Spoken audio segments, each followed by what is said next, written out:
Hello and welcome, everyone, to Good Old Rocky Talk, the Vols Society podcast. I'm your host, Brad, here with my partners, the Davids. We're glad you're listening wherever you are. This is Good Old Rocky Talk. Welcome, everyone, to another episode of Good Old Rocky Talk. I am your host, Brad Frank, your founder of Vols Society, here with my partners, the Davids. I got them both back today. David Dees, David Morrison. How we doing, guys? Doing well, Brad. How are you doing? I'm doing just fine. Morrison, it's good to have you back, buddy. We missed you last week. If everyone listened to episode 2 last week, we unfortunately did not have Morrison with us, but it's good to have you back, buddy. We missed you. Well, thank you very much. I'm glad to be back on here. Everything is squared away and ready to talk some Tennessee football tonight. Let's do it. He David wasn't. Dees, He how wasn't you going to doing? miss. I'm good, man. He wasn't going to miss Pitt week. He's too excited for Pitt. This is a big game, so he wasn't going to miss it. Absolutely. Boy. That's what it was. It was Ball State. We got our David game said, you know faces on what? today. Morrison said, you know what? It's Ball State. I'm just going to give them a lame excuse. We're going to kick their tail. I don't need to waste my time with this. And guess what, Morrison? You were right. Yeah. You were Exactly. right. Because Exactly. we did kick their tail. Absolutely. It was What a all beatdown, over. right? It was all over by halftime. Total beatdown. Well, listen, guys, it's good to have everyone here. Before we get started, again, I want to say thank you and welcome to our listeners. And if you're new here, we're glad you found us. Here we are, episode number 3. We're still around. No one has left a review saying you suck, get out of here. So we're gonna keep doing this thing until someone says get off the air. We're actually getting a lot of good feedback on this show, and we're just happy to be here and talking football. So wherever you are, drinking a cup of coffee or whatever your drink choice is, we're just, sit back, relax, and let's talk a little football. So, guys, let's just kind of get right into it. Here we are. We just got done beating the crap out of Ball State, which we all knew we would. Okay, I think everyone kind of knew that. But let's kind of talk about that. Tennessee wins 59-10 against Ball State on a Thursday night matchup. Thoughts, briefly. Morrison, you want to start? It was pretty basic, pretty vanilla throughout the whole game. Not a lot to really take out much from this game. Hendon Hooker did what he had to do. Put up some good numbers, 4 total touchdowns in the game for him. Uh, but he didn't really force any plays down the field. He just kind of went out there, did what he had to do, and get out there as quick as he can, and let some of these younger players come out there and get some playing experience. Like I said, Right. just to kind of set the tone for the season, if you will. Yeah. What do you think, David? Yeah, I think some bright spots for me. It was very vanilla both sides of the ball, but a few players stood out. I really enjoyed getting to watch Brew McCoy for the first time. Just kind of getting a sample of his athleticism, his size, the kind of weapon he can be in Josh Heupel's offense. I think the sky's the limit for him. I think he's going to have a big year, and the more comfortable he gets, the more impact he's going to make. On the defensive side of the ball, I really liked watching Aaron Beasley at linebacker. I thought he played a really nice game. One of the best games I've seen him play, and I thought he was physical. I thought he was fast to the football, and I thought he made some athletic plays. And I really like seeing Kamal Hadden come in at cornerback. I thought he added a lot. He got an interception in the second half in that game, and I think he's a guy that's just going to start playing more and more. And I expect him to be a starter at one of the cornerbacks spots before the end of the season. And last, I got to give a shout out to Joe Milton off the bench. I thought Joe Milton looked much improved. He still obviously has to find some touch. There was a pass there in the end zone that he threw 150 miles an hour and blew the wide receiver's hands off. I think it clocked in at 175, to be honest. Yeah, I think that's he outthrew Ben Joyce there. But no, he other than that, he looked poised. He looked like he had a good understanding of what he was trying to do. And I don't know. I just feel like they're in good hands if they ever have to go up with a backup, God forbid, this year. I feel better about him stepping Right. in as a second string quarterback than I would have maybe in the offseason. Well, I totally agree with that. Yeah, like last year, I would say, I think we all would say that, he did not look good at all. Joe Milton was throwing footballs over, like Napoleon Dynamite. How much you want to bet? Uncle Rico would say, I could throw a football over those mountains. That's kind of what Joe Milton was doing Are every you game, right? serious? Yeah. That's what I'm talking about. Anyways, um, little Napoleon Dynamite for you, for everyone Hmm. out there. No, but you're right. I I would agree with that, David. He had a couple of wild throws there, but overall, I think he looked much better than last year for sure. So I would feel comfortable based off of what I saw the other night.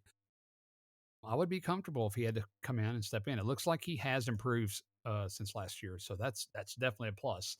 But yeah, just going back in case you missed the game, guys, just kind of an overview.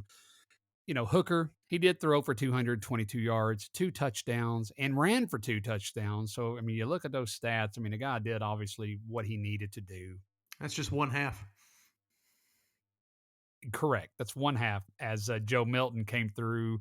I believe came in through the sometime midway through the third quarter, if I'm not mistaken. So, I mean, so yeah, he did what he needed to do. He looked fine.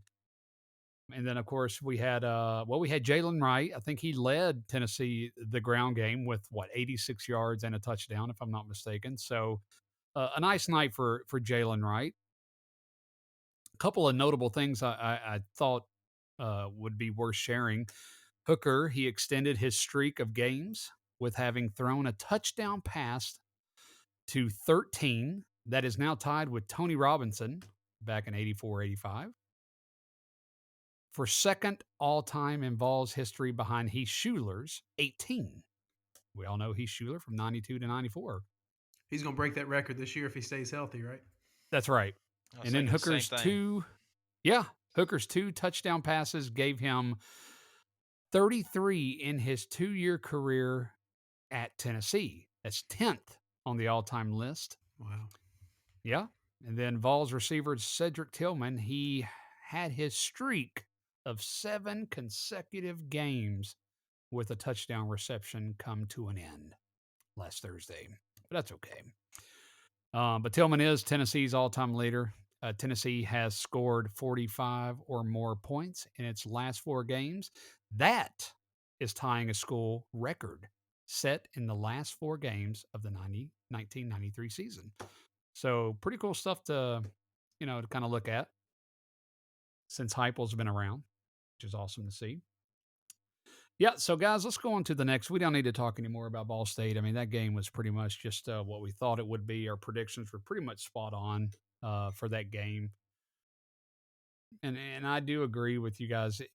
Even though we kicked their tail, I don't think we really showed a lot. So it's hard for me to really say how good we're going to be this year as of right now. We played a team that was no good, really, in my opinion. So I can't really say if I'm really excited or disappointed on certain parts of the offense, defense, special teams, because I just don't think we showed a lot. But we'll certainly find out this Saturday. So let's go ahead and move on to that, guys. And before we do, let's talk a little bit more about last week. So, hey guys, what did we learn this past week in college football in general? David Dees. Well, we learned that Alabama and Georgia are still the two teams that everybody's looking up at, as much as it pains me to say that. Uh, we learned that there was some really, David Morris and I were talking off air, there were some really great games, opening weekend games. That were a lot of fun to watch. I hope everybody got to enjoy some of Yeah, those. I probably enjoyed the watching. yeah. Yeah, go ahead, Morrison. I was just gonna say probably the best week one in maybe college football history. Just some great games the last 4 days, and Monday night's game No was question. pretty entertaining up until about the fourth quarter. Another reason why college football is just unbelievable and why we miss it every year, right? I totally agree. It was one of the best. I mean, week one, and it was just unbelievable. A lot of highlights to talk about. These continue. No, just I love that Florida Utah game. I was hoping Florida would lose. I'm not going to be one of these people that freaks out and says, "Okay, I thought all offseason Tennessee this was the year we're going to beat Florida, and now I don't think that." I'm not going to say that, but Anthony Richardson he put on a show. He was unbelievable. I do think that Utah was had the humidity and some things go against them. But I was surprised with how Florida was able to out physical them, especially with the Gators' offensive line against their defensive line. Uh, I wasn't super impressed with Florida's defense. They look kind of pedestrian compared to past Florida defenses, but I thought their quarterback obviously, and then they've got a freshman running back, Travis Etienne's brother, Trevor Etienne. He was explosive and looks like he really can be a big play guy for them in that offense. Um, so I'm not ready to crown anything for Florida yet. I know there was a bit of an overreaction in the rankings, bumping them up to number 12, going from unranked Oh to number boy, 12. I saw that. But is what it Oh is. That well. just makes for hey, let's take care of business this week, and let's have Florida Yes. beat Kentucky this week, and then let's get an Yes. old school 4-0 4-0 rivalry game going here in Neyland in a few weeks. Let's do it. Yeah, Morrison, what did you learn this past week? As far as the SEC goes, like I said, what Dees was talking about, Georgia and Alabama is just a level above everybody else. But really, just I think after Georgia and Alabama, it's kind of wide open in both divisions, in my opinion. I think Yeah. we put up a good effort against Ball State. Yeah, it's a lesser opponent, but I thought we had a good showing. Kentucky had a little bit of issues with Miami of Ohio. South Carolina had some issues with Georgia State. Hey, Florida. don't let Shane Beamer say that though. No, exactly. What a That guy, clown. man, he'll go What a crazy over clown. come from behind win against Georgia State. Yeah. Yeah, Beamer the a- clown. absolutely. Gosh. And then, and funny enough, Vanderbilt's now 2-0 on the year. They get a Oh, they're going to win a national title, guys. absolutely. I mean, They got one more yeah, win in them, and then they're not winning the SEC game all year. You better believe it. probably so. Yep. And then even out in the West, like I said, outside of Alabama, Texas A&M and looked somewhat decent. Their game kind of it wasn't their fault. The weather just kind of messed their whole routine up. LSU, kind of had a flat performance Sunday night. So like I said, I just think in the SEC, it's after Georgia and Alabama, it's just wide open from like 2 through 7, and then just kind of the rest of college football. I thought the ACC had besides Florida State, had a very down Saturday. The Pac-12 looked awful. Goodness gracious, Oregon just went through the wood chipper tenfold against Georgia. And Bo Destroyed. Nix has not improved in 4 years in college football. He may be worse than JG. I mean, it Oh, was. yeah. Dan Lanning may find himself on the hot seat pretty soon there. Oh, no question. Who knows? And this, and like I said, I was just happy overall just to see college football back on TV and seeing Dr. Pepper commercials every 5 minutes and the Heisman House and just kind of the typical Saturday routines and the Yeah. traditions. I'm just happy just to see it back on Oh, yeah. college We're football back back in on it. television and getting into Yeah, the we're teams. back in it. Back in the full swing of things. It's always good to see those commercials. Those commercials were actually pretty funny. Some of those They were are. They are. hilarious. It's good What was your stuff. favorite game to watch over the weekend, Brad? Oh gosh. Um, I must say, that LSU game was incredible. And let me tell you, a lot of people probably did the same thing. I actually saw online a lot of people were doing this, and a lot of people on our Vol Society Facebook page.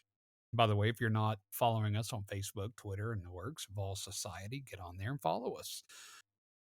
A lot of people said the same thing. I had mentioned a comment about how awesome that LSU game was, and so many people did what I did. They said, and I was, most people were like, and I literally was getting ready to go to bed, turn the game off, and I'm so glad I didn't. I did the same thing. I actually watched a lot of the game downstairs, and then I was getting tired, and I said, all right, I'm going to go to bed. I go to bed, and for whatever reason, I have the YouTube TV, so you can get it on your app.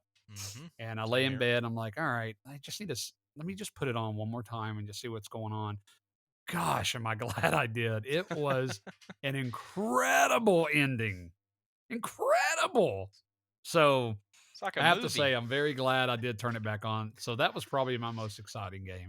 What an ending. I was one of the Seriously. guys that went to bed, so I See, found there out you the go. next morning.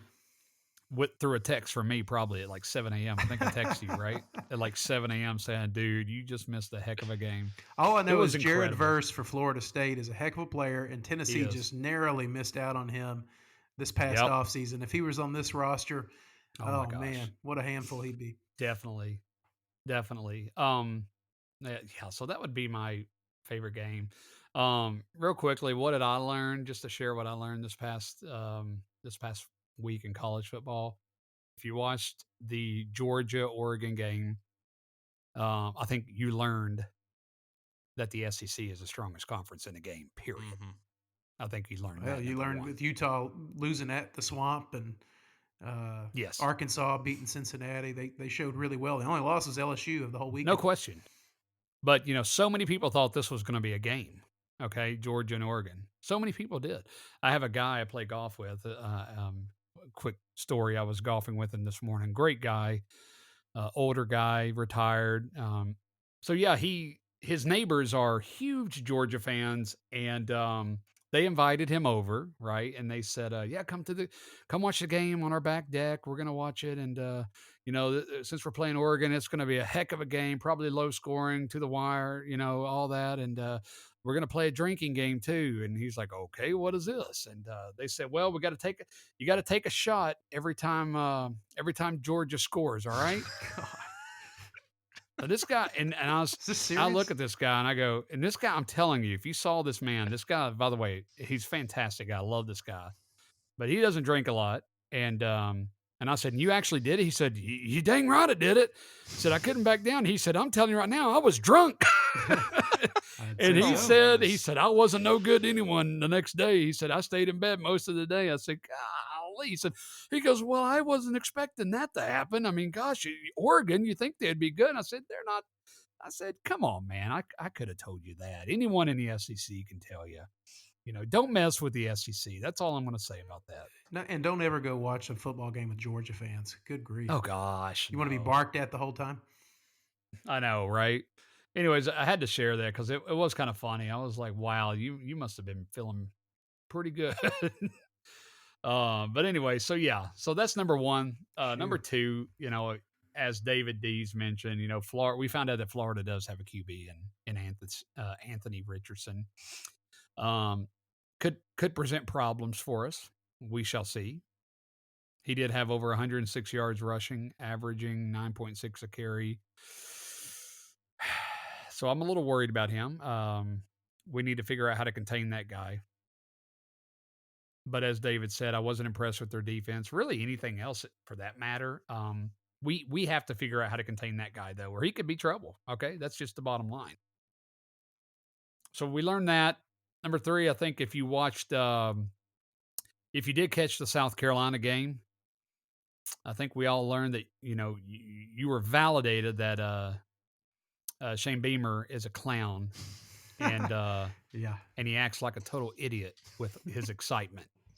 And if you don't know what I'm talking about, go on YouTube, Twitter, type it in. Hey, I'm all about being excited, pumping up your team, but I'm going to tell you right now, this guy's a clown. Okay, David Dees, you sent me a tweet. I sent you a tweet. You Yeah. sent me a tweet today, He is a highlighting twit. this. Guys, it's a problem. I don't like it at all. David Dees, am I wrong on this? I mean, this is I just think this it's is corny. outrageous. I just think it's corny. It's so corny what he's doing. Yeah. Get over it. Come on. Anyways, so I learned that. Also learned that LSU has a QB, Jaden Daniels. Hey, I was a little bit impressed with this guy. Much like Florida, he can hurt us too if we don't contain him well. Figure that out with our defense. That could present a problem for us. All right, he rushed for 114 yards. All right, so all in all, excellent week last week in college football, and I'm glad it's back. All right. Those are my thoughts. Let's go into a new segment that I just created. You guys don't even know about it yet. But I think our fans are going to appreciate this and like it. but it involves you doing a small task. In fact, I'm going to have you guys do it right now if you want to. Live, open up a new tab while we're doing this podcast. I call this segment, and ESPN does something very similar, but we don't like ESPN, and we're going to change it and make it our own. I call this quick segment here, guys. It's called Did That Just Happen? Guys, if you haven't seen this is so funny. Go on Google or YouTube, I should say. All right. And type this in and tell me this isn't hilarious. You might have already seen it. So during the college football game this past week against, let's see, it was South Carolina State and UCF. Did you guys hear about this? So funny. It went viral. So basically, the South Carolina State punter made an epic fail. An epic fail play when he ran 10 yards past the line of scrimmage.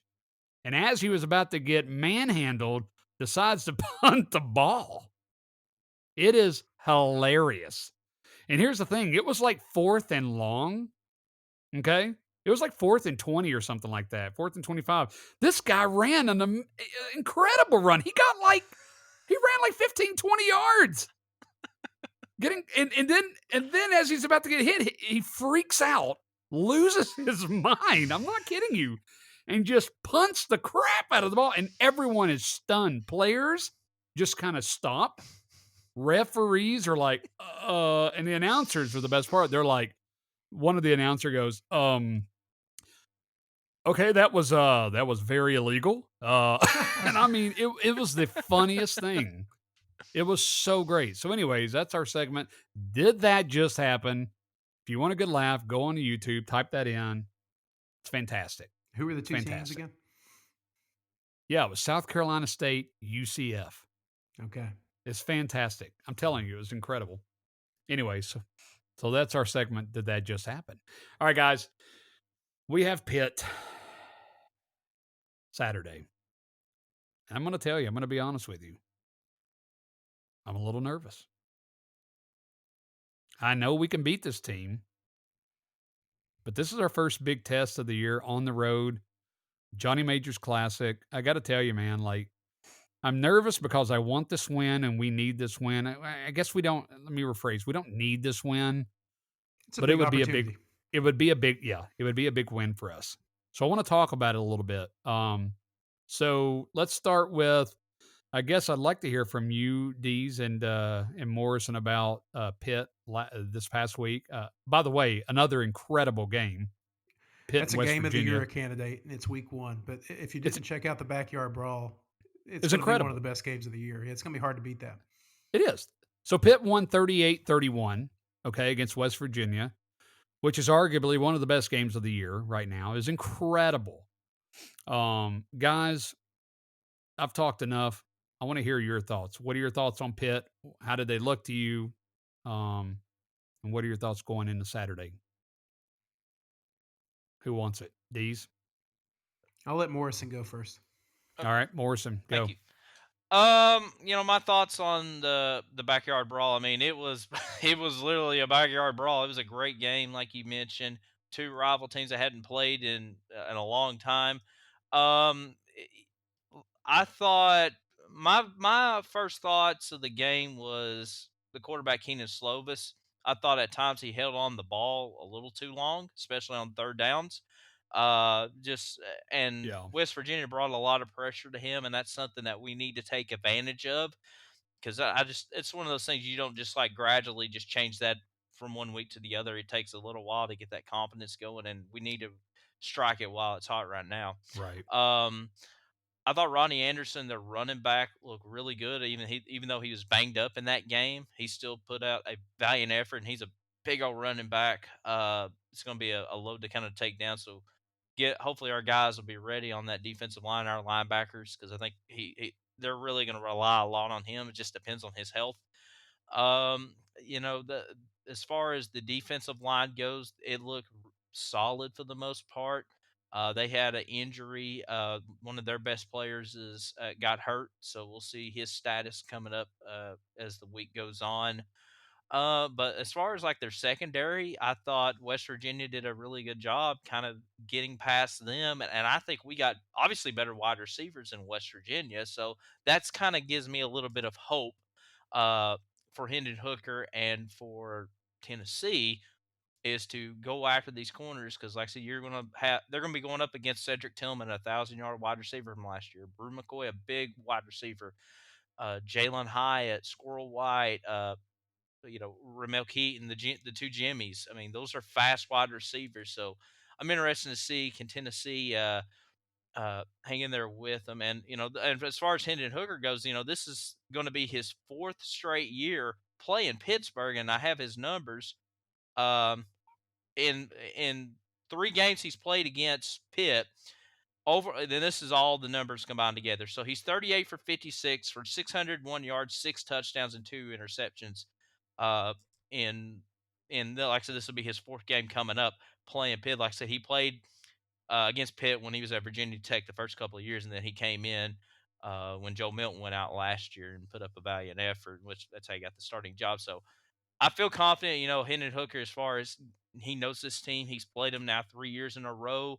Uh, and like I said, and just kind of the rest of the team goes. But like I said, it's going to be a challenge. This is a big game for Josh Yeah. Heupel. This is you know, like I said, like you said, probably not a must win, but this definitely can get Tennessee some talking heads to talk about us and to get some national attention. Like, whoa, Tennessee, it's been X amount of years since they beat a top quality team on the road, a non-conference opponent, uh, and like I said, is Tennessee for real? Are they? Can they contend with the typical college football talk? Can Right. they contend with Georgia? Can they do this? So David, after watching Pitt, Mhm.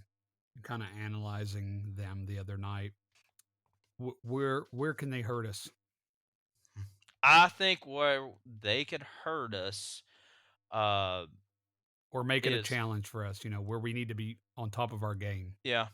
You I know. think if we don't get to the quarterback, get to Keenan Slovis, and like I said, Yeah. our secondary is still kind of thin. There's while we did get a couple of turnovers last week, but I think it's still kind of inexperienced and thin. And Ball State Hmm. exposed us, especially on third down. If we don't get to Keenan Slovis, he could hurt us on those second down and third downs where he takes that 7-step drop, looks his first route, Right. second route, and if we don't bring somebody in his face or get him uncomfortable, they could really hurt us down the field. And like I said, it depends on the health of Rodney Anderson. I mean he really kind of drug West Virginia through some big plays, and he had a nice touchdown run kind of late in that backyard brawl. So that's the Yeah. two I'm kind of concerned with is not pressuring, not getting to Keenan Slovis on some big passing plays. Our pass rush has got to really be keyed Yeah. in, and then can we contain Ronnie Anderson? You know, I don't wish injury on anybody, and I was like, oh, I hope he doesn't play, but you have to kind of put Unless that in it's the back of Shane your Beamer. mind. Just kidding. Sorry. Okay. Just kidding. David, Dees, talk to us about Pitt. Yeah, this game's been circled on my calendar since last year. This is a huge game. I said it in episode 1 of our podcast as we were looking ahead to the season. This is the one that I'm the most anticipating. I've watched a ton of Yeah. film. I watched the Pitt West Virginia game. Went back and watched the Tennessee versus Pitt game last year a couple of times. So I've seen a lot. Morrison's right. Rodney Hammond is a handful at running back. He's a guy that we definitely want to slow down. But I was surprised that the line not only opened with Tennessee as a favorite at 3.5, but then Yeah. jumped up so quickly. It was by seven, got to up to 7 We're by 5 point now, today. right? Last I saw was 6.5. Six and a So half. it Yeah, got I'm as high as surprised by 7. that. So I'm not sure where the sharps Okay. money is on this, but just kind of surprised that we're the road team, and that not surprised that Tennessee's the favorite, but just that it was that got that high that quickly. Why do you Uh, think that I think a lot of people are surprised by that. What are your thoughts? What do they know in Vegas? What's I don't happening? know. I don't know. We'll see. Maybe there's some injuries, and I think they think that Pitt's going to have a hard time keeping up with Tennessee's offense, Yeah. which is true. I think the equalizer in this game for Tennessee is tempo and pace. Last year when we played Pittsburgh, the game was so disjointed because you had Joe Milton throw some deep balls that he missed on. It could have been 21-0, in the first quarter. Oh Uh, gosh. Ruined some drives by overthrowing some people. Um, and then you had Hendon Hooker come in relief once Milton got knocked out of the game, and Hooker just wasn't himself. He wasn't comfortable in this offense yet. You could definitely see No. that he had potential in that game, but so they went through the game without anybody really taking the reins at quarterback. Um, so anyway, fast forward to this year, Pitt returns 5 starting senior offensive linemen. However, I don't know if they're that great. I watched them on film, and West Virginia gave them problems. So we'll see. Uh, but the Pitt's identity is their defense. They are physical, they are fast, they are aggressive, and they take chances and they get after the quarterback. They've got uh, 6 or 7 pass rushers that are solid pass rushers that they rotate in and out. You talk about may remember from last year. Habakkuk uh, Baldonado is a senior. They've got Yeah. him back. Deslin Alexandra, who was injured in the last game. We don't know if he's going to play or not. He's back. John Morgan came in last game and really brought a lot of pressure. And then there's a linebacker they have in the middle, Servassier Dennis, who's just unbelievable. Um, Yeah, he's a and, beast. and, and their secondary is a quality secondary as well. So the defense is this team's identity. And if I went back and watched last year, our tempo and our pace in that first couple of quarters really caused problems for Pitt's defense. They were worn out, and you could see that their defense was worn out, and that was a neutralizer for us last year. So sustaining some drives, especially early for us this year, to get our tempo established is going to be huge. Pitt's going to Mhm. want to try to slow the game down. I see them wanting to play us like Kentucky played us last year, where they control the time of possession and they really lean on us on the ground game and try to keep us from getting up and down the field so fast. I just think tempo is going to be huge.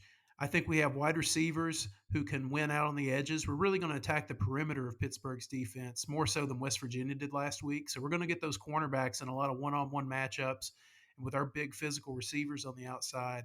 And so I really question whether Pitt's going to be able to how they're going to handle that. Um, Huge for us is pass protection this week. You asked where they can hurt us. It's their pass Right. rush. We need Right. our offensive line to hold up. Gerald Mincy, Jeremiah Crawford, whoever's in that left tackle spot is important. Mincy looked really good against Ball State, so I think he's going to get the start again this week and will play until they need to pull him out if they have to. And obviously the running backs, they've got to help in pass protection. But if they can protect and hold up against that Pitt pass rush so that this offense can get going, I think that we're going to be able to run the ball on them, and I think we're going to be able to attack them through the air. You just got to have the time to do it.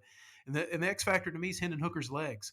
I think he's unlike JT Daniels for West Virginia last week. Hendon Hooker's a player who can beat you with his legs, and so Pittsburgh's going to have to account for that, and it's going to slow them down. They're aggressive. They like to take chances, but I think this week we have way more weapons in this offense than West Virginia had. So I think Tennessee's got a good opportunity here to go on the road and get a big win.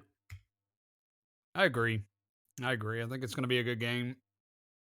But I think we do have a chance to get some revenge this year. So thank you guys. This is good points, good comments. And we'll get to our I'll say this: predictions for, yeah, Slovis is no Kenny Pickett, but he's not bad. He's a good quarterback. right. Right. That's a good point. And you're right. All right. So we'll get to our predictions a little bit later here in the podcast to end the show. But right now, let's go to our mailbag. Answer a few questions from some of our fans. How does that sound, guys? Love it. I'm ready. It's one of my favorite segments. I love this. So thank you guys for sending us questions. Please continue to do so. We have many opportunities where you can do this. We have a Facebook page, Vol Society, where David Morrison, our senior lead analyst, does a show every Wednesday evening around 8 p.m. live. It's a great place to ask questions. Anything you want answered or even a shout out on the podcast, it's a great place to do it. Be sure to join him there, or you can just go on our Facebook, Twitter, at Society Vol. We're also on YouTube as well at Vol Society. So feel free to, Get on there, participate, send us messages, questions, and we'll be sure to get to them. So let's go ahead and do a few mailbag questions here. First, guys, we have George S. from Jackson, Tennessee. And he asks on Facebook, what are your thoughts on the Tennessee and Pitt doing the Johnny Majors Classic? Well, George, that's a great question. I'd love to answer that first. Well, first of all, I love it. To be able to celebrate the life of Coach Majors and, his accomplishments here at Tennessee and at Pitt, it's a great way to honor him, first of all. Uh, Majors, he coached from Pitt from 73 to 76, and again, 93 to 96. And did you know that the first stint at Pitt, did you know this, guys? This is interesting. I actually didn't know this until a few weeks ago. Did you know that his first stint at Pitt, he actually changed everything about that team from its colors to its logo and to its on field experience? This guy went in and changed it all. I didn't know that. I didn't know he went in and said, you know what? These colors aren't going to do it for us, guys. We're going to change these colors, and this logo is not going to work for me either. Here's our new logo. And by the way, I'm going to bring a winning team to the school. God, is that not incredible? Come on. That's incredible.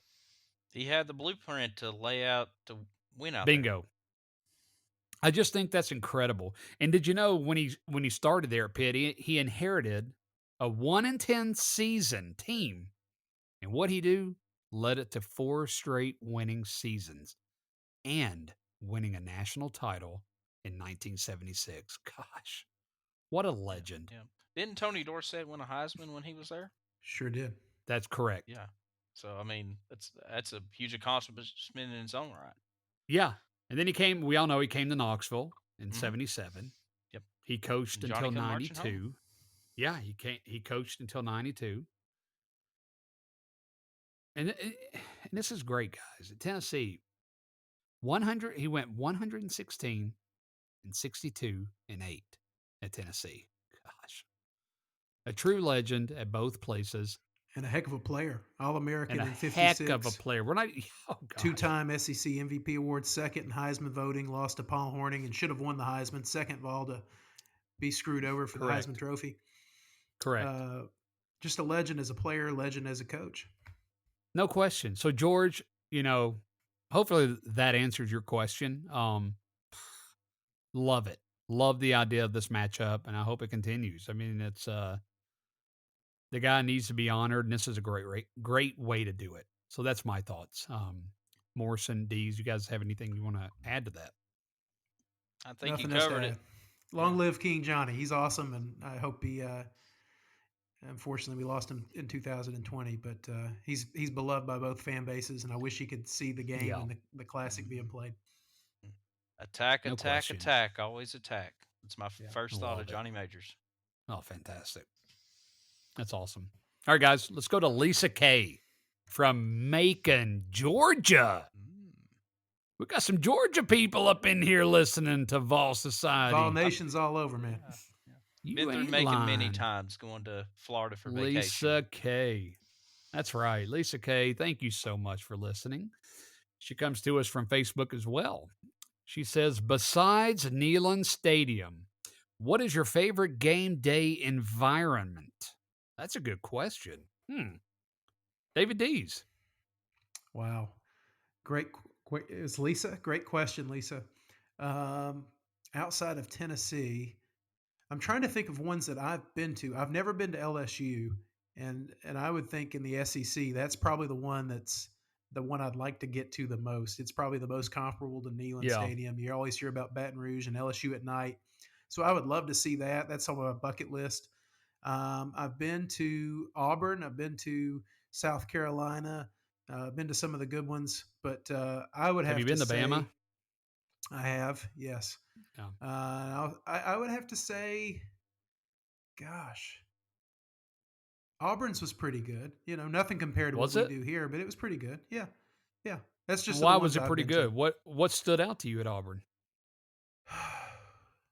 Gosh, I think what stood out to me at Auburn was probably They do like a tiger walk or something like that before the game. There's quite a few Okay. people out there and a lot of tailgating. That was a fun environment. I would also like to go to Ole Miss for the tailgating, but uh, Mm, and the atmosphere around it, you know. But LSU is definitely on the bucket list. Outside of yeah. Neyland, I'd say that's the one that is probably the big one to get to. Cool. Morrison, what are your thoughts? I got a couple in mind, both not in SEC country. Uh, and I've never been to either one of these stadiums, but just watching on TV be kind of a cool atmosphere to be a part of. The first one is at Camp Randall Stadium in Wisconsin. The start of the Yeah, fourth quarter, they start playing "Jump Around" by House of Pain. Now I don't know if I can definitely. jump around at my age with the student section, but I'm sure that'd be really cool to done 10 years If Tim ago. Brando can do it, you can do it. Oh, okay. Definitely. All Definitely. right, sounds good. And then another musical one is down at Lane Stadium in Blacksburg, right before Virginia Tech runs out, especially at night.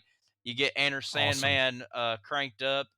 That's That cool. those are two of my favorite like college football like somewhat game day traditions and stuff. I mean, there's others, but like any, of course, like I said, we all love music and we all have musical backgrounds. So like anything musical or singing or crowd participation is always cool. And Yeah. LSU, I know they sing "Call 'Em Baton Rouge" start of the fourth Yeah. quarter. So I mean, audience like crowd participation, just seeing 80, 90, 100,000 fans singing or doing a chant simultaneously, or those chants, just the that rich tradition of college football. That's kind of the two, Definitely. Wisconsin and Virginia Tech Yeah. for me. Those are good ones, David. Those are really good, David. It's hard for me because as much as I love college football, I haven't really been to a lot of different places. So it's kind of like my answer is kind of like in line with D's. LSU is a bucket list for me. I would love to do that. I mean, obviously we've heard how hard it is to play there. It's a crazy environment, atmosphere. The fans are insane. So I would have to say that would be a bucket list for me. And then I would go back to I don't know why, man. Like I was actually talking to Dees about this not too long ago, but back in the day, I used to actually be just in love with Florida State, man. FSU. Back in the day, when you had well, my favorite guy was Peter Warwick, wide receiver. Back in the day, gosh, we were probably in what, seventh grade at that point of our lives, if I'm not mistaken.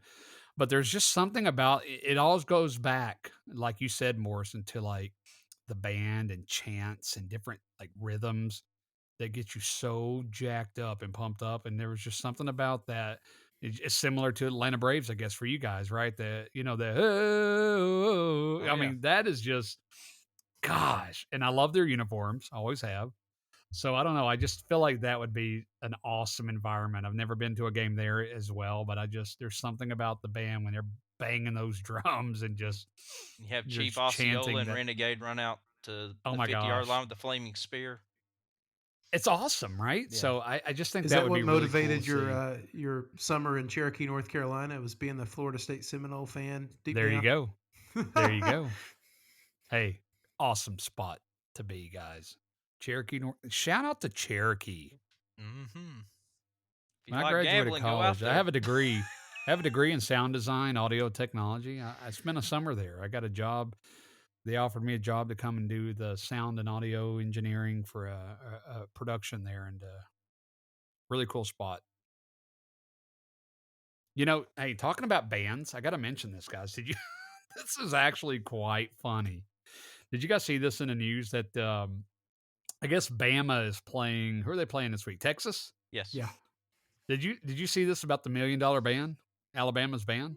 They're they're no. not traveling with the team this Really? Saturday, which Why is so? very and of course clickbait, right? I was like, oh, okay, I got to click on this. I don't know what this is, but I'm going to read it because that doesn't make sense to me, right? The band should be there, right? And after reading this, I don't blame the band for not going. In fact, I'm actually very proud of them for standing their ground. This is unreal. Go on go online and Google this. It's an incredible story. It's so funny.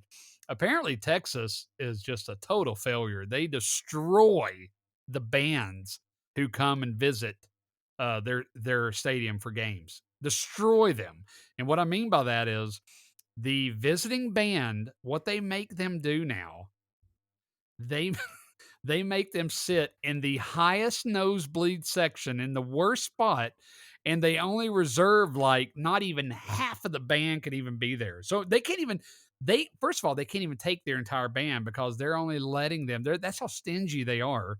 They're letting them Mm. have like half of the seating, for their band, and they're giving them the worst possible seats. And here's what's funny. They actually showed someone took a picture of a band at a game recently and saying, I don't know which band it was, but it said, "Look how pitiful this is." I don't blame Bama at all for not going, and it is the most pitiful thing I've ever seen. They Couple are of clarinets and literally, a. they're literally up in the heavens by That's hilarious. themselves. And It all is them instruments are embarrassing. not light to carry up either. Hey, in Alabama, band director literally said, "Yeah, no, thank you. We will not be joining." That's And I hilarious. love it. I think it's great. Well, Pitt this week, they didn't sell any lower level tickets to Tennessee for our fans. So if You Tennessee gotta be no, kidding so if me. Tennessee was going to purchase tickets to sell for our fans, they returned their allotment because it was all upper deck seating. And so Tennessee fans that are going to that game, they're all having to buy their own way through Are StubHub they or allowed to whatever. do that? I guess so. So now this week, That's and unacceptable. there's going to be a lot of Tennessee fans there, but they had to pay their way through I hope we StubHub or kill something like Pitt. that. That makes me so mad. Yeah, crazy. Well, it's just unbelievable. They tried to make it to where all of our people were going to be stuffed up in the upper deck. And Tennessee returned the Unbelievable. tickets. Yep. Anyways, all right. Hey, let's go to Kendall W. from Copper Basin. Watch out Good for the old speed Copper traps. Basin. All right, another one on Facebook. Kendall, she asked, who is broadcasting the game on Saturday and who are the announcers? Morrison, you want to Well, take this? I'm gonna Yep. you said it right, Dees, because Morrison is always on top of the broadcasters and announcers. Always, it blows my mind. I'm a broadcaster and announcing nerd, so I know a lot of This dude knows everything. I've asked him random questions like, there's no way. How would we know this? He's like, oh, I know. I've known for a year who is going to be doing this game. I'm like, well, how do you know this? He The loves answer's it. Pat O'Brien. No. No. Yeah, Brian. This ain't CBS from 1988. That's I'm fantastic. Pat O'Brien. No. All right, David Morrison, I know you know this. Yes. David Dees knows you know this. Please enlighten us. So we are broadcast this Saturday at 3:30 on ABC, and our play-by-play announcer is Mr. Sean McDonough, who at one time was the broadcaster for the Tennessee-Florida game in 1998, and he sounds like this, so get used to it for the next 4 hours. I love Sean McDonough. I like Sean McDonough, too. He's awesome. He'll be joined by Todd Blackledge and Molly McGrath and Todd Harris for the broadcast. So we got the we think they're the number one crew at ESPN, but nice. I'm not a Herb but on the Street guy. depth chart on the depth chart to them they're the number 2 broadcasting. So it's we got a good broadcasting crew. Did you say Herb Street, David? Yeah, I said I don't like Herb Street. He's probably on their A team. I don't like him. Yeah. You know what? I used to love this guy. I thought he was awesome. He's a solid guy. He's great career, good looking guy, just doing his thing, great suits. But you know what? The more and more I think about it and hear him and see him, he hates Tennessee, doesn't he? I don't know if that's true, though. I just think he's overexposed. He does. I think he's overexposed. You just see too much. I think he hates Tennessee. He doesn't care about us. Now, doesn't he? I don't like it. Yeah, he's in Nashville because they kind of ran him out of Columbus, Ohio. Yeah. Bingo. And we'll run him out of Tennessee. You watch. I think he's an okay guy. He's overexposed to me and he kind of gets on my nerves. Listen. Again. Now, if he's listening to this, I love you, buddy. Come on the show. I'd love to have you on the show. We'll love to have you on the show. But if you're not listening to this, I have some questions about you, Herb Street. We'll leave it at that. All right, guys, I'll tell you what. How about we go on to our next question from Patrick G. from Maryville, Maryville, Tennessee. Very familiar. He's got him a big rivalry game coming up this weekend with Maryville and Alcoa. Boom. That's a big one. High school football, guys. That you may see that pop up on the Facebook page Friday morning. There you go. That's a new segment we do now on Fridays. We highlight what we think will be a good game of the week here in Tennessee. So stay tuned for our highlight spotlight game of the week. David Morrison will be sharing that on Friday on our Facebook page, Vol Society. So Patrick G from Maryville, he asked, "Who is your favorite Vol in the NFL currently?" That is a great question. Very good question. Let's think about this, guys, for a second. I'll tell you what, I'll go ahead and start with this one because I've got a couple off the top of my head right now that I'd like to talk about. I'll go with, man, that's a good question. I think I'll go with Jawan Jennings. Yes. How could you not? And I'll tell you why. He's with the 49ers, in case you didn't know. This guy right here, fantastic person. He's worked his tail off to be where he is today, period. Okay? We saw it at Tennessee, and we're seeing it now at the 49ers. I love this guy. His work ethic is unbelievable, it's unparalleled. And I wish him nothing but the best. And so he's definitely going to be one of those guys for me. I'd say a close second for me. It's probably a tie between a couple of guys, honestly. Trey Smith. Hmm. Do we remember Trey Smith, everyone? I do. Now at Kansas City. Mm-hmm. We all know his story in Tennessee and the health issues he had there for a while that kind of gave us a scare. The guy worked through it. Here's the bottom line with Trey Smith. Forget about what he does on the field. It's what he does off the field that really gets me. He's a fantastic person, a fantastic human being. So I'm just happy for his success, and he's definitely one for me. And and he's a tie with our other guy who's not a starter in the NFL, but that's okay. What he's doing is fantastic, and he's still making moves. And that's Josh Dobbs. Yes. I Had a love great this guy, man. preseason. Possibly Brown's He's starting quarterback here pretty soon. Who knows? It's possible. He could be the starting quarterback for the Browns. But Josh Dobbs, although he's not been the starting guy in the NFL since he's been there, this guy has played a crucial role everywhere he's been. And again, guys, it all goes for just these people's attitudes and how they are off the field. He's another one. Fantastic Class person, act. smart person, and he's a class act. And I have to give a shout out to Josh Dobbs. Love the guy, and I wish him nothing but just great success this year. That's mine. David Dees, how about you? So I agree with you on Trey Smith and Jawan Jennings. They're two of I love all the Vols in the NFL, but those are two of my favorites. And then of course I love being a Falcon fan. I love Cordero Patterson, CP. Love him. Definitely. And I Yeah. love this guy, but I hate his team, and so I'll never pull for him to win a game in the NFL. But Alvin Kamara, Oh gosh. we play him this coming week, and I hope they do awful and the Falcons beat them. But outside of that, I like Alvin Kamara. Most certainly. Those are good. Those are good. How about you, Morrison? Oh man, y'all picked some great ones. I'll go with Jawan Jennings' teammate Emmanuel Mosley from the 49ers. I think he's Oh, cool. done a really good job for them. I really like watching him play. Like I said, what few times 49ers games are on in our area, I think he's kind of really stood out among them. Yeah, like I said, Juwan's a great one. Trey Smith's really good. Of course, I'm a Titans fan, so we got a couple. Morgan Cox, our long snapper, a longtime Raven. Now he's with the Titans, and then Theo Jackson just made the 53-man roster for my Titans. So he had a really good preseason. I think he can possibly. Right now, he's on the practice squad, so I can see him make it up to the roster pretty soon. So that's kind of who I have off the top of my head. Y'all took the ones I kind of wanted, but that's all good. That's awesome. Yeah. No, I think we all talked about some really good Vols, man. That's the great man. Don't you love being a volunteer, man? Mm-hmm. We have a lot. I of just good hate there's so people. many on the Saints. They've got Callaway, I know. they've got Kamara, they've got Alante Taylor now. Shy I'll probably Tuttle. forget Shy Tuttle. And Shy Tuttle, yeah. Sean Payton and their GM down there knew that Butch I know. Jones and Derek Dooley were wasting a lot of talent that they could get steals in the fourth, fifth, and sixth round. David, you're saying names that we're not allowed I to forgot they're say on banned here. from the show. Yeah, a couple of coaches who shall remain nameless wasted a lot of talent here on the Especially roster.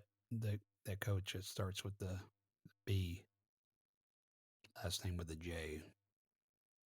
We're not going to ever He's say that about to name get his again. butt handed to him this week by Ohio State. Good. Good. Anyways, let's go to Bobby J. Bobby J from Lookout Valley, Home of the Yellow an- Jackets. home of the Yellow Jackets. That's right. On Facebook, Bobby, he asks, what is your favorite? This is an interesting question, Bobby. What is your favorite game day snack? Oh yeah, that's a good question. Bobby, I don't know what made you think of that, why you wanted to know, but my guess is you were probably eating a snack when you typed this question in. But you know what? Here on Vol Society, we answer all questions. Nothing And off I like limits. it because I love food. Maybe I'll Favorite start with game this day one. snack? Does that mean at the stadium or is that at home or it all belongs? I think it could mean anything. All right.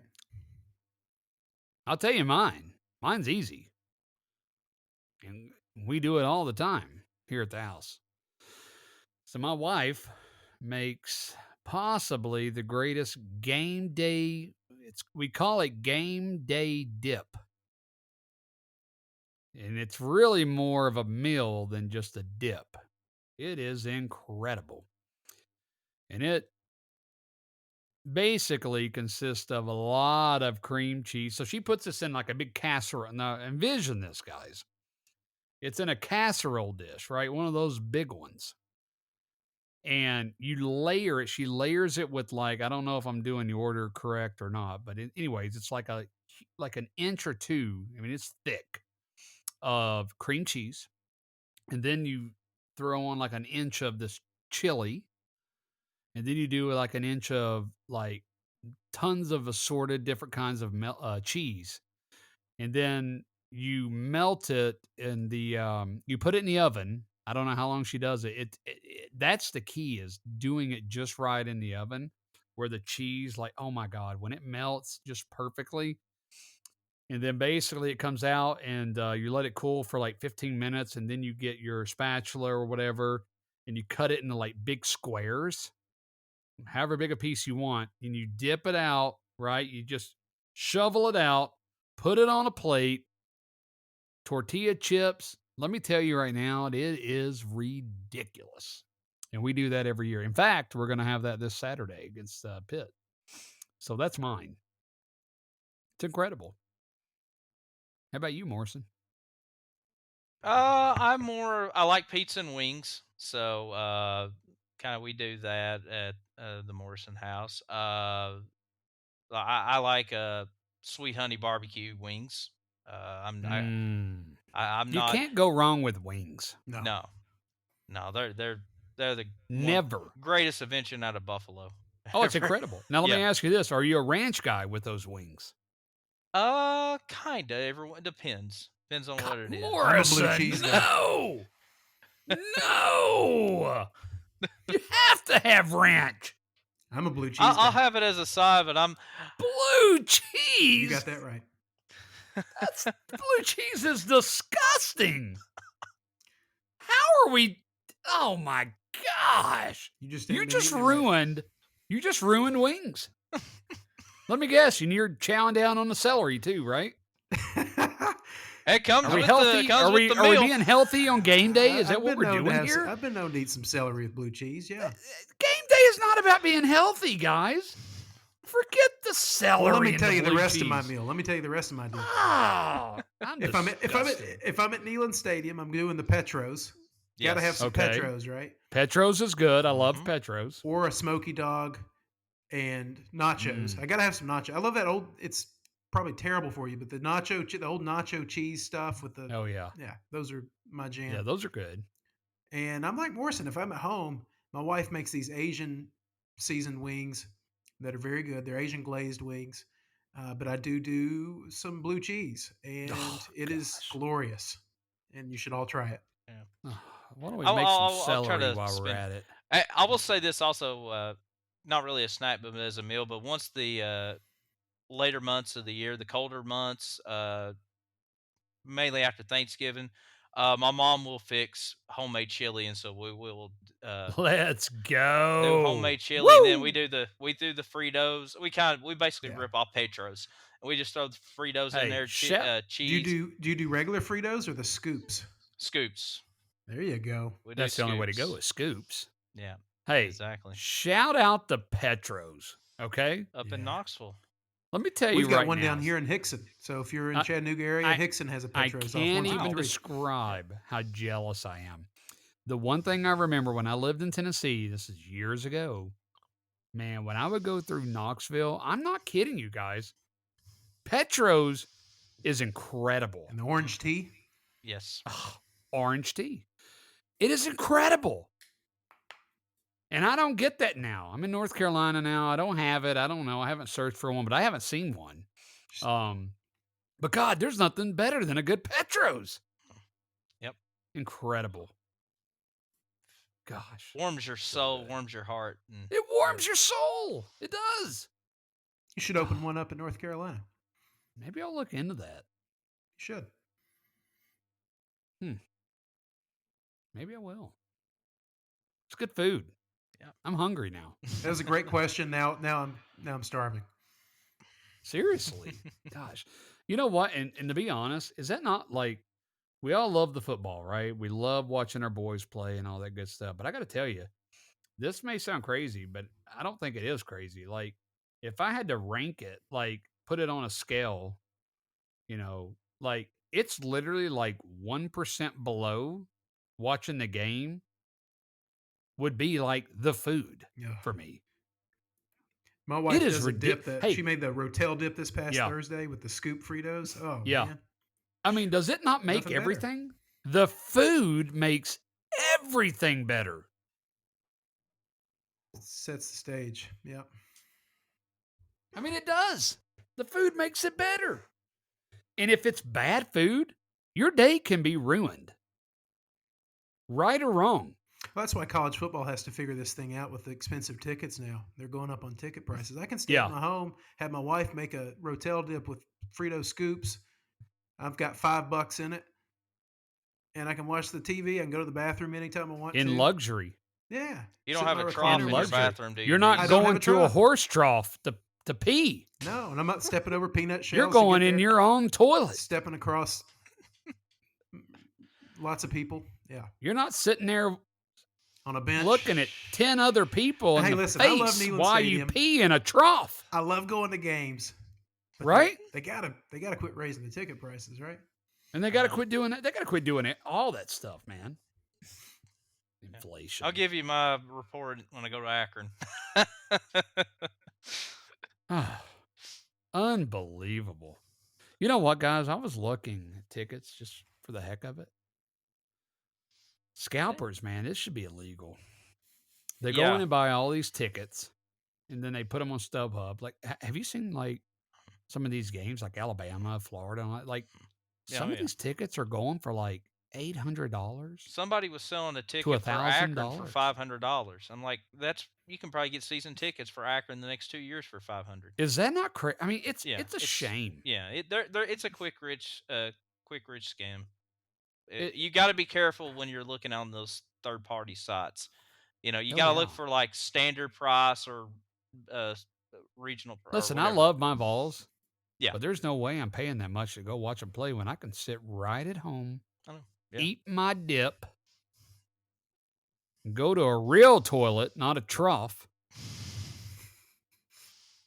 That's why sit I wait. in luxury, Yeah. right? Sit in luxury, not on a bench, crammed in there like sardines in a can, sweating. Mhm. It's the other thing too, right? Like right now, it's hot. You can swag and surf in your own house without. Better believe it. With surround sound. Yeah. With surround Dolby Atmos. I think it's what it's called. I think it's what I have. Atmos or something like that. Yeah. All right, guys. Bobby J, great question. Absolutely. Love talking about food. Okay. We're now here on our final segment, guys. And then the show's over. Can you believe this show's been over an hour? We're getting longer and longer every week. We had some And I convincing love there. it. Yeah. I love it. All right, guys. Final segment. If Tennessee wins this Saturday, okay, if they win, what did they do well? I'll go David first. Dees. Yeah, for me, I would say that they established their tempo on offense and they pass protected well. And I would say Hendon Hooker used his legs when needed, and we limited our turnovers. Okay. Morrison. My thoughts is we got to Keenan Slovis several times, made him feel uncomfortable, forced some bad passes. Hopefully, he turned the ball over a couple of times on us. Our tempo played very well.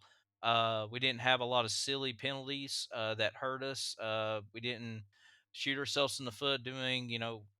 I mean, turnovers are going to happen. You don't want it to happen, but mistakes happen, but you didn't swing the game in their momentum, and then we could never catch back up. So I'd say good, clean football, establish the tempo, and then pressuring the quarterback to force mistakes.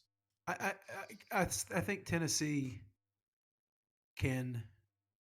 I think pace of the game is going to be important. I think Tennessee can outscore Pitt. I think if it gets into a slowdown game, Tennessee can win that way. But if it's in a fast paced game, I don't think Pitt can win that way. Interesting. So like if we're looking at a 40 to 40 game or in the 40s, I don't think that favors Pitt. Mm. Okay. Not this year. Interesting. So for me, my answer is defense. I'm still uncertain about our defense. But if we win Saturday, then we played pretty good defense. And I think our offense is going to show up, as they usually do. And I think they're going to put points on the board, as we usually do. But if we win Saturday, that tells me our defense did what they needed to do. And right now, I'm a little uncertain about them. I didn't really get to see a lot against Ball State. I'm hoping we just didn't show out. But that's what I'm going with, defense. Okay. All right, guys. Let's end this segment.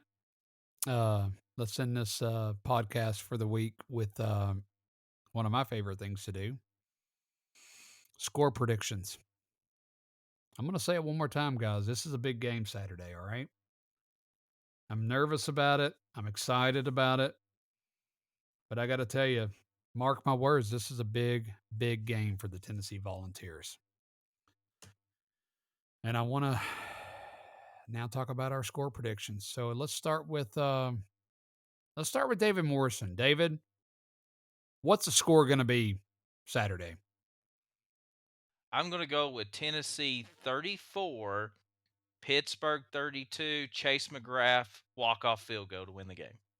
Wow. So It's a going to be a nail very biter. close game. So you have a nail biter. It's a nail biter, but I think McGrath wins it at the horn. Nail biter. Wow. David Dees, your thoughts? I'm going to go Tennessee 41, Pittsburgh 31. Wow. Okay. So I think Tennessee gets out on them early in the first quarter, just like we've been known to do. So I think Dees and myself are kind of thinking the same thing here. My score is a little different, but it's very similar.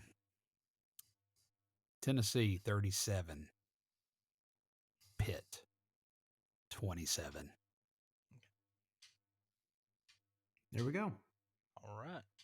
So they cover in both mine and your scenarios, and they don't cover in Morrison's scenario. But all three of us have them getting the win. That's right. We all three have the win. And that's all that matters. And that's all that matters. Yeah. I don't Unless you're care if we gambling. win, unless you're gambling.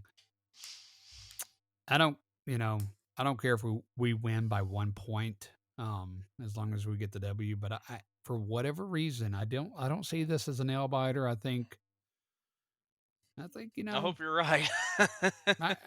for my blood pressure, I hope I'm right. I'm gonna put it Yep. to you that way. I'm doubling up on Saturday. That's one of the games I'm doubling up on my blood pressure med. So, there's a few games I have on calendar where I need to double up on, and this is one of them. But I think we get this W. It'll be a good game, but I don't think it's going to be a nail biter. Let me paint this picture for you. So you go up there and get the win. You got 2 weeks to enjoy the lead up to that Florida game. And we're going to enjoy that no matter what. If we go up there, as long as, we play well and feel pretty good about the way we showed up. Yeah. But we should win this game. We need to win this game. This is the time for Josh Heupel and Tennessee to make a statement. Let's go up there and do it. And then let's have 2 weeks to talk about this Florida game. David. Like it should be. Bob Ross couldn't have painted a prettier picture. Thank you, Brad. Yeah. Put a lot of heart and soul into that. You're right, though. I mean it. Guys, this is so big. Yeah, we win this game. Gosh. I'm telling you, I'm speechless. Could you imagine going into Florida undefeated? I'm not kidding you right now. Vol fans listening right now, you can't tell me Megan hates it when I say this word. We've yearned for this for so long. For so long, have we not? Yeah. For some excitement at Tennessee, and here it could be. It could happen. And hey, I want Florida to come in here undefeated too. Let's let them both come in 4-0. Absolutely. Let's do it. Let's get after it. Absolutely. And that game's going to be rocking. What a show, guys. Thank you so much for joining me again on episode 3 here on Good Old Rocky Talk. And boy, what a talk we had today.